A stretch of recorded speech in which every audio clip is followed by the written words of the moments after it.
চাঁদপুর জেলায় শান্তি শৃঙ্খলা বজায় রাখা ও জনস্বার্থ রক্ষা করে বৈষম্য বিরোধী আন্দোলনের চেতনাকে সমন্বিত রাখার লক্ষ্যে চাঁদপুরে বিক্ষোভ ও সংহতি সমাবেশ করা হয়েছে।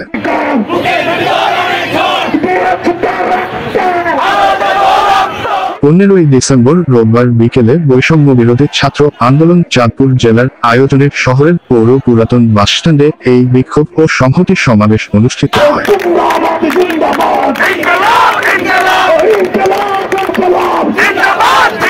সমাবেশে বৈষম্য বিরোধী ছাত্র আন্দোলনের বেশ কয়েকজন সমন্বয়ক বক্তব্য রাখেন।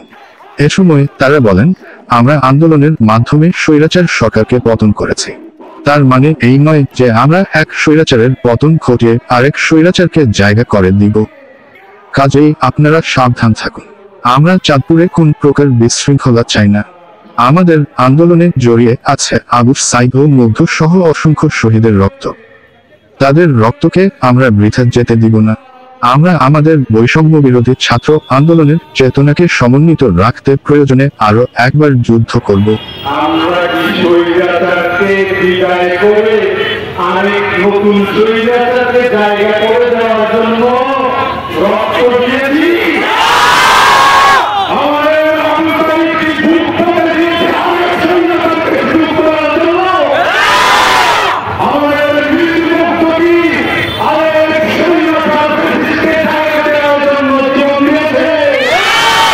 আমাদের 2000-এর বেশি